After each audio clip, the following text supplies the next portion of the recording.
So this is Hannah, and this is me. So during our winter break in college, we flew from Los Angeles to South Korea and took a trip together. We both love cafes. During our junior and senior year grind, we spent most of our times in cafes like Starbucks to study and also get our caffeine dose to stay awake.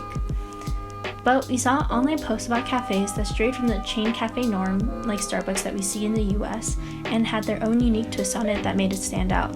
So while we were in Korea, we went to more than 15 cafes, and here were some of our favorites. Here's how it went. Korea is known for its cute things, whether it's the cute stationery, characters, or in this case, cafe drinks. The first cafe we visited was See-Through Cafe in Seoul. We found it on different Instagram food blogs.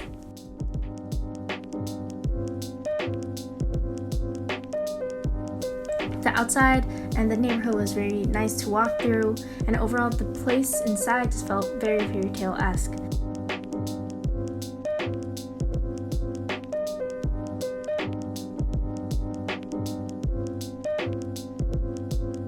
They gave us a menu of designs that they could provide, and so we decided to go for this Worried Mr. Peanuts design.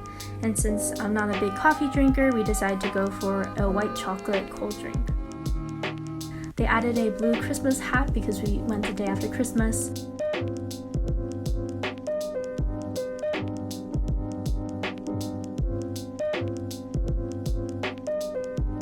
It was a cute drink, and it was just funny to see how Mr. Peanuts just got progressively angrier as we drank more of it.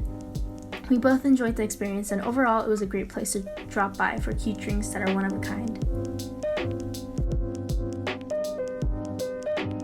The next cafe was definitely one of the more unique cafes, Zapangi, which to outsiders looks like a cute pink vending machine, when in reality it opens up to lead to a cafe.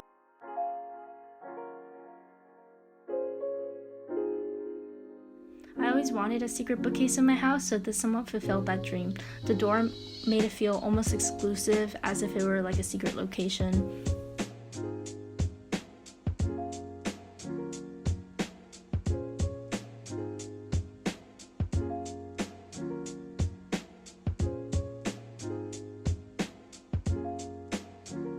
Inside, the desserts were all very detailed, like these are all cupcakes in a tin.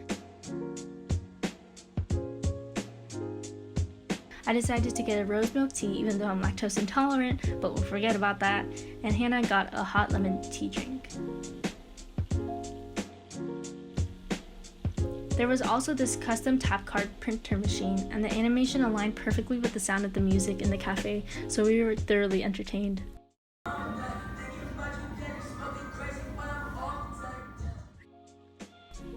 Overall, the best part about this cafe was the experience of being able to take photos of a vending machine door and being transported into a secret cafe.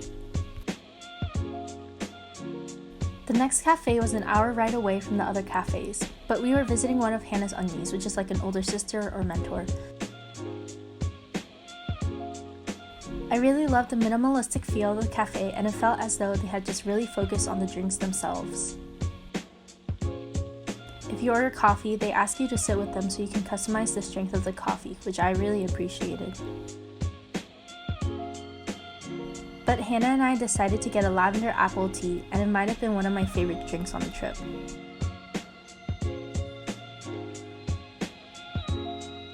Like I was talking about earlier, the next two cafes combined well-known cute characters with drinks and desserts and made a cute cafe.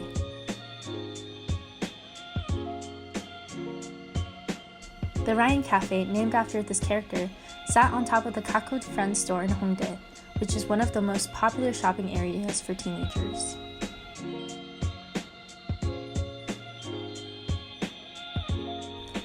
The cafe itself was decorated all after the character, and all the desserts were even cuter. They had everything from drinks, macaroons, and cakes, all decorated into the character.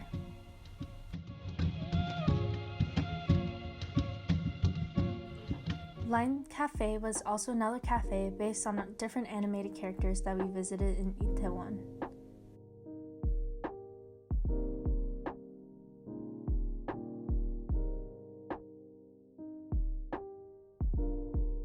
They had a lot of places to pose with life-size characters on the first and second floors, so we had a lot of fun with that.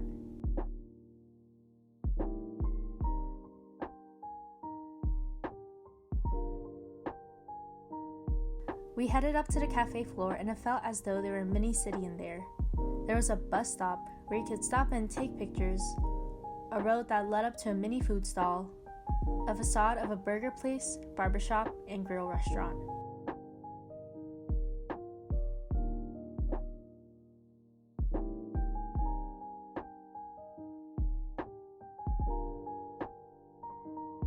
The cafe was also on the top floor of the Line Friends store, where they also sold little knickknacks.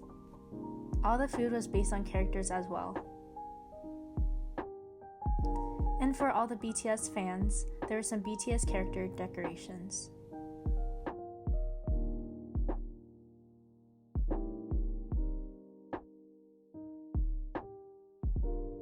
In Myeongdong, another popular shopping area, we went into the InnisFree store. While the first floor had some of the skincare products that South Korea is well known for, the second and third floor had a cafe. The cafe definitely lived up to its name of the cafe, InnisFree Green Cafe. There were plants everywhere, and the wooden tables really made it feel all natural. It was also a really cool cafe because they had their own customizable skincare bar, where Hannah and I made our own lotion.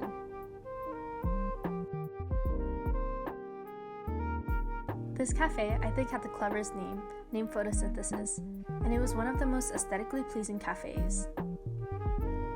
I really loved the amount of plants and gold accented furniture that there was.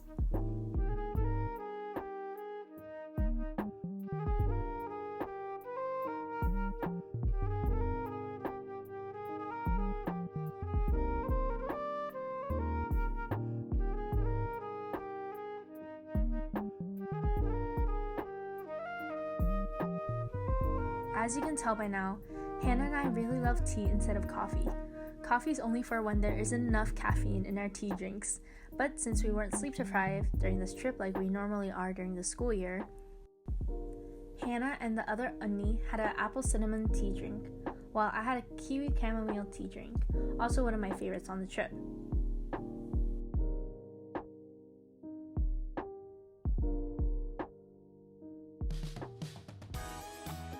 Gemstone by far is my favorite cafe ever. It had two cafes right next to each other. One cafe had a darker color theme, while the one we went into had a brighter color theme. I really loved the pop of color, like the bright blue doors that we walked into. There were cabanas inside of the cafe which held seats inside for customers and 2 floors with a direct view of the beach outside. I loved how they decorated this cafe because it's different from what I've seen in other cafes. It really did feel like I was at a hotel resort, or that this would be my go-to study spot or resting spot if I lived there.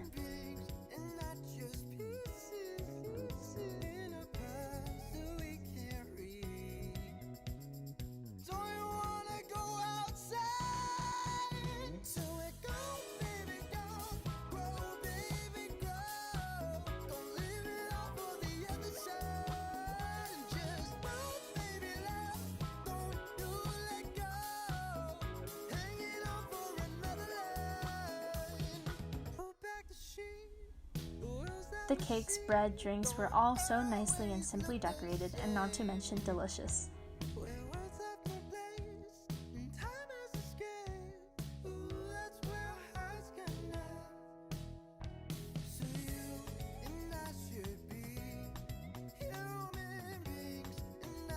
It was a fun place to relax with great food and really live in the moment.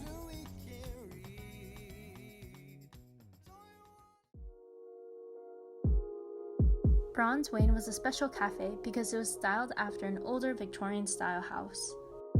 Everything from the brown wooden walls, table decorations,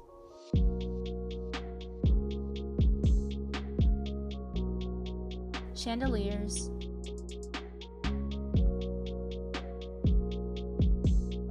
rugs, and picture frames gave it a mysterious, almost haunted house-esque vibe.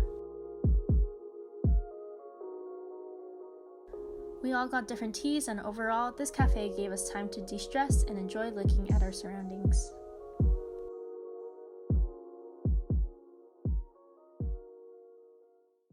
B, like the previous two cafes, was located in Busan, so it had a great view of the ocean, and they focused on adding a traditional Korean style to their cafe.